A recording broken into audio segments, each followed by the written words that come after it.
Hello everybody, I'm Dr. Arpita Komanapalli and I'm glad you're watching this video.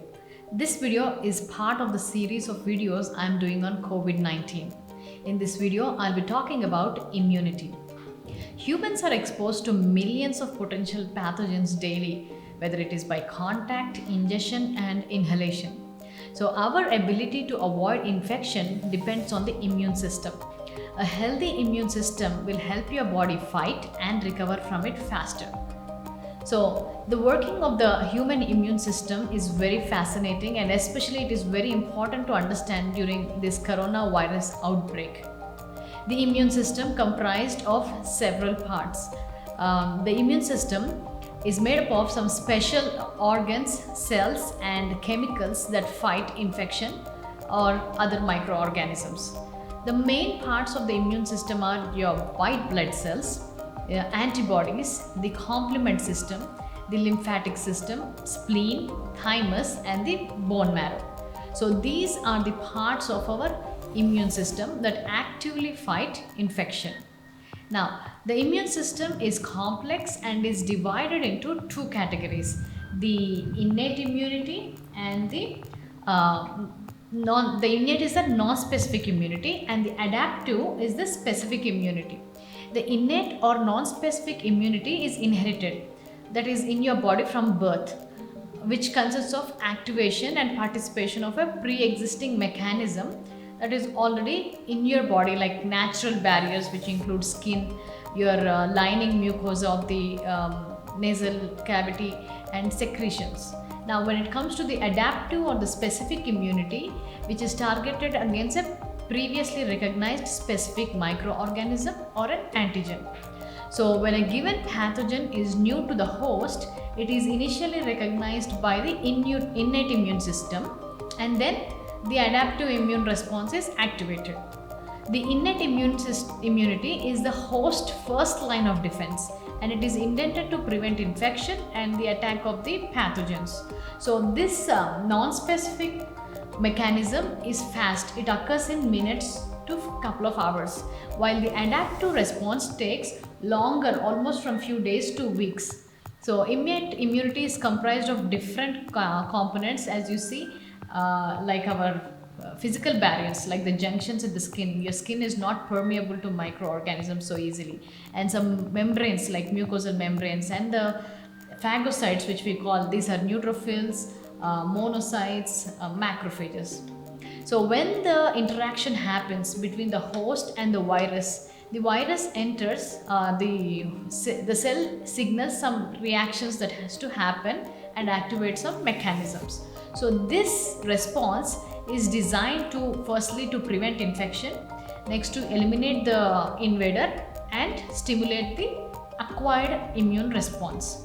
So what happens when a microorganism comes is the innate immunity will identify a microorganism, but the adaptive immunity will be able to distinguish between a microorganism and the parts of it also. So it is very specific to that. So another characteristic of the innate immune response is it does not have any memory. So it does not recognize if the pathogen comes again. But when it comes to the adaptive immunity, once it attacks a specific type of virus, and when the attack happens for the second time, it can recognize it. This is called the memory of the immunity. So when the adaptive immune response, that is mediated by the B cells and the T lymphocytes, these are characterized by their specificity and memory. So in contrast to the innate immune response, it is mediated by which is mediated by macrophages and dendritic cells. All the cells with the ability to present antigens, that is known as antigen presenting cells. So these B cells and T cells can specifically look for the antigen and bind to that. So let's understand what happens when the virus comes. The virus agenda is to replicate itself in a host cell. Unlike bacteria, the virus cannot reproduce on its own.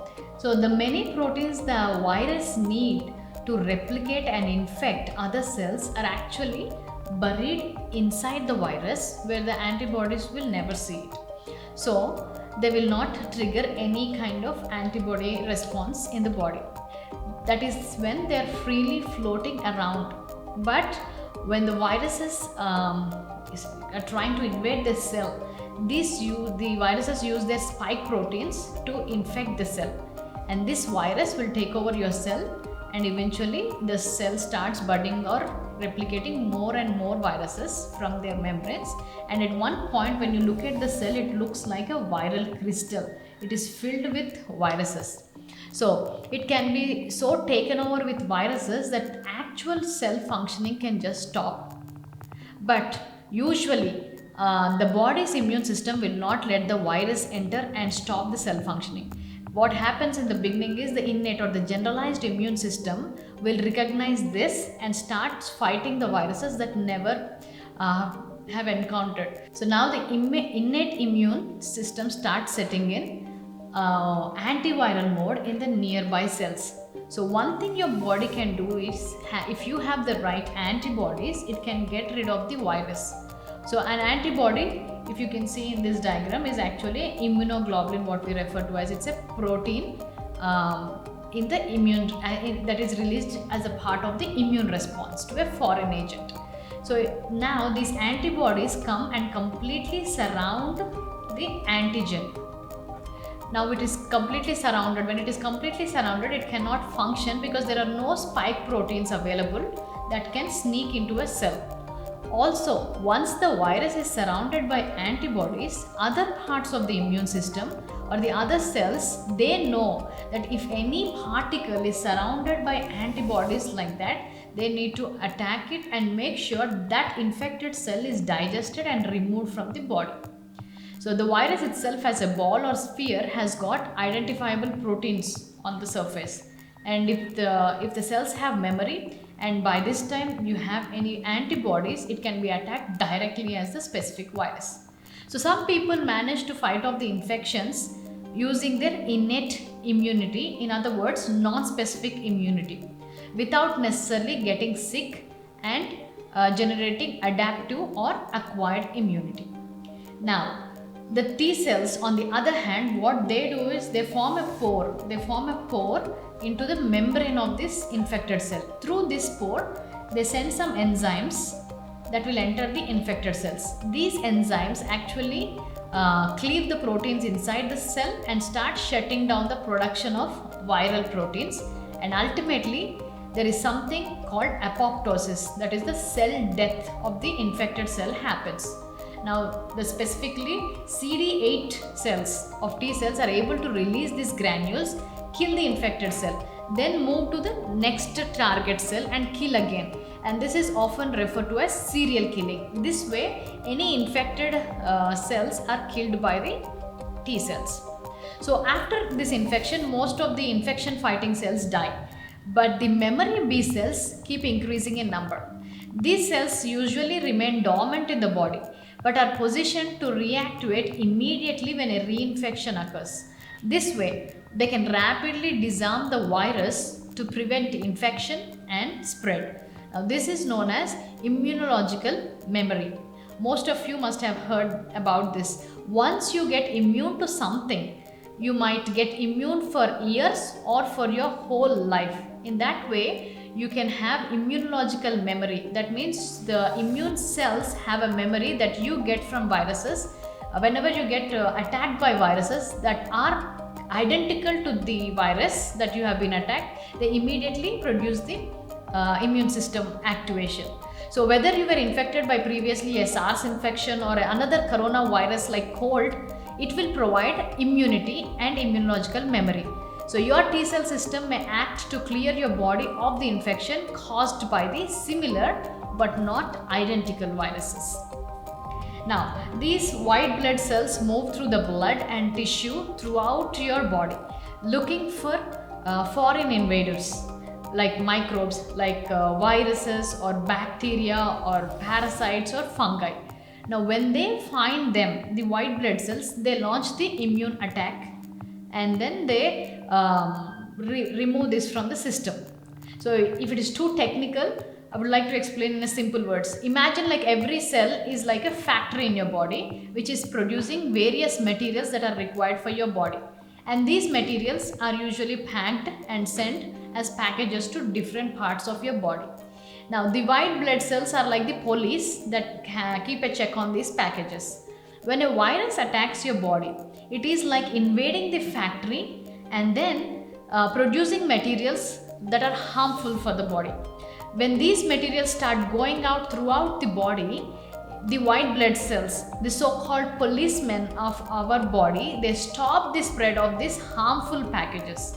And not only they stop, but they instruct for the shutdown of the factories, your cells. So this happens by white blood cells instructing the infected cells to commit suicide. That is called apoptosis. That means this cell which is infected start degrading its proteins and completely removes itself from the system.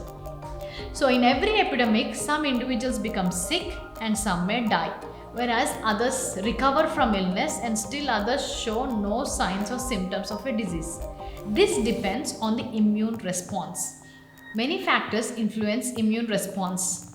The transmission of COVID-19 is influenced by host-related factors like age, gender, and comorbid conditions known to be associated with the immune dysregulation.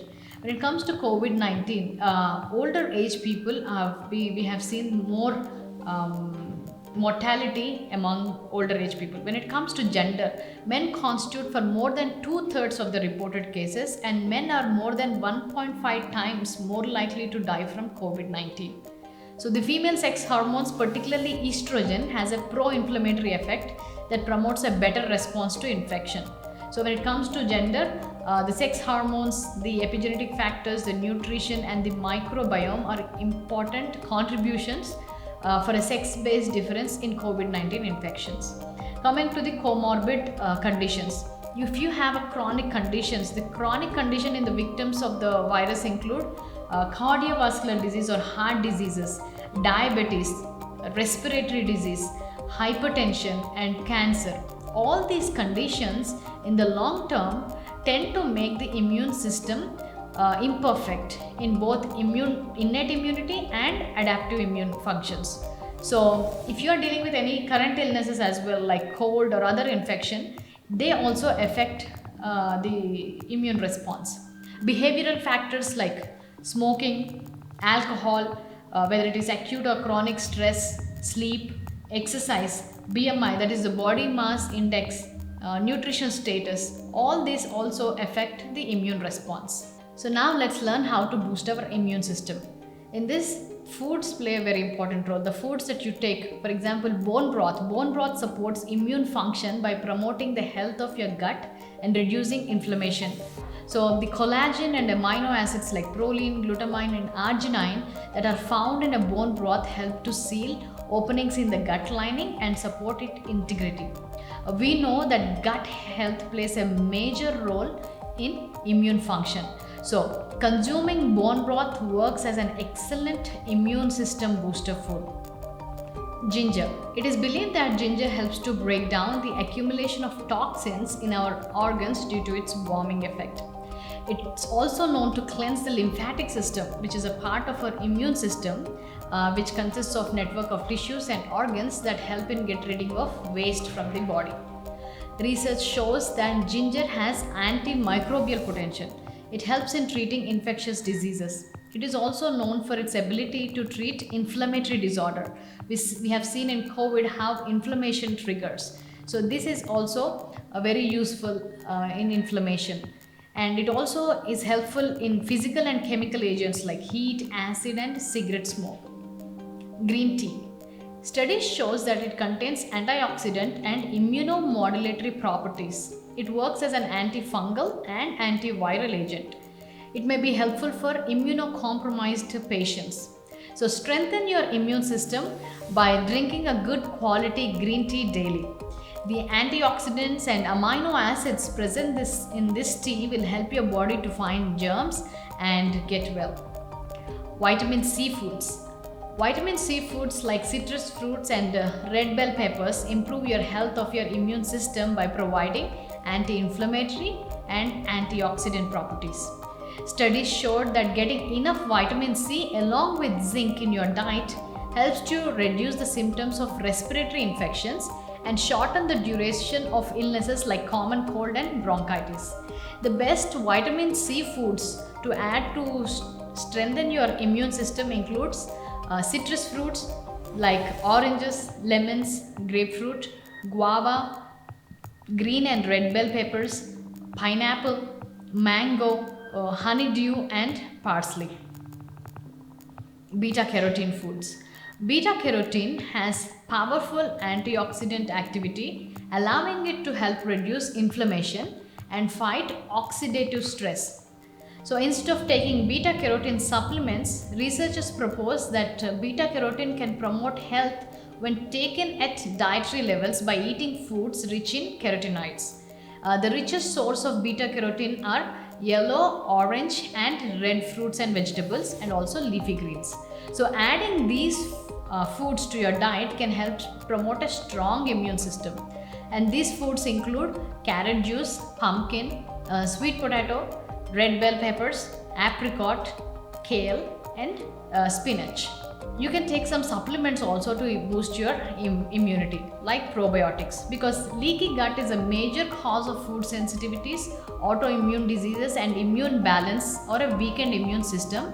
It is important to consume probiotic foods and supplements. Probiotics are good bacteria that help you digest nutrients, that boost the detoxification of your colon and also support your immune system. Probiotic organisms may induce different cytokine responses. So, supplementation of probiotics in children could help prevent immune mediated disease in childhood itself by improving their gut. So, some of the probiotic foods include yogurt, kefir, kimchi, and buttermilk. Vitamin D. Vitamin D can modulate the innate and adaptive immune responses, and a vitamin D deficiency is associated with increased autoimmunity as well as increased susceptibility to infections. Research proves that vitamin D works to maintain tolerance and promote protective immunity. There have been multiple studies that associate lower levels of vitamin D with increased infection. Zinc. Research evaluating the efficacy of zinc shows that it can interfere with a molecular process that causes viral buildup in the nasal passages. Zinc-rich food includes oysters, nuts, seeds, red meat, and eggs. Hydrotherapy. It is a system of using hot and cold on the surface of your body to change blood and lymph circulation in ways that increase immune function, decrease fatigue, and support the body's intrinsic healing. Some simple things that you can do to support at your home is by ending your daily showers with a cold rinse that will charge up your skin elimination function, your body's inherent repair process as well. So take your warm shower as usual. When you're finished, turn the water to cool or cold side, as cold as you can handle. Aim to immerse your entire body in the cold water for at least 1 minute. Then rinse and dry yourself. Herbs. Echinacea. Many of echinacea's chemical constituents are powerful immune system stimulants that can provide significant therapeutic value. Research shows that one of the most significant echinacea benefit is its effects when used on recurring infections. Researchers indicate that echinacea has several benefits including immune stimulation, especially in the treatment of acute upper respiratory infections. Elderberry. The berries and the flowers of the elder plant have been used as medicine for thousands of years. Even Hippocrates, the father of medicine, understood that this plant was key for how to boost your immune system. He used elderberry because of its wide array of health benefits, including its ability to fight colds, flu, allergies, and inflammation. So when elderberry was used within the 48 hours of onset of symptoms, the extract reduced the duration of the flu, with symptoms being relieved on an average of 4 days earlier. Ginseng. Ginseng improves the performance of your immune system by regulating each type of immune cell, including macrophages, natural killer cells, dendritic cells, T cells, and B cells. It has also proven to process antimicrobial compounds that work as a defense mechanism against bacteria and viral infections. So, because of ginseng's ability to play a role in antibody production, it helps the body to fight invading microorganisms or pathogenic antigens. Lifestyle modifications. Exercise. Incorporating physical activity into your daily and weekly regimen is extremely important to strengthen your immune system. A study conducted in 2018, it published in Aging Cell, it revealed that high levels of physical activity and exercise improves the immunosenescence, that is a gradual degradation of immune system in older adults aged 55 to 79 compared to those in the same age group who were physically inactive. Reduce stress. Studies prove that chronic stress can suppress protective immune responses and exacerbate pathological immune responses. In order to promote health and healing, you need to minimize your stress levels. This can be difficult today, especially when people are concerned about becoming ill, but it's important. So try to practice some stress bursting mechanisms I have explained in the previous videos. Sleep.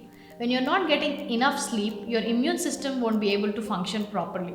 In fact, research analyzing the vulnerability of sleep deprived adults found that those who sleep less than 6 hours a night were 4 times likely to get a cold than adults who slept more than 7 hours. To reduce your chances of catching colds and flu, make sure you're getting at least 7 hours of sleep every night. Limit alcohol. Consuming too much alcohol can certainly impact immune function, which is why you will need to cut back on alcohol to fight infections and promote immune system health. Alcohol negatively impacts gut health. It will decrease immune function and makes you more susceptible to harmful pathogens. So stick to 1 or 2 drinks a week or less to boost your immune system. Take protective measures. When there are germs and bugs going around, it's important to protect yourself, those around you as well. That means practices like frequent hand washing for at least 20 seconds, minimizing touching your face, staying home when you're sick, coughing or sneezing into your elbow, seeking medical attention and treatment where needed are some of the practices. I hope this information was helpful. Here is a scripture to meditate on. And we know that for all those who love God, all things work together for good, for those who are called according to His purpose. Romans 8:28. Thank you so much for watching this video. Don't forget to share with your friends and family. I'll see you again in my next video.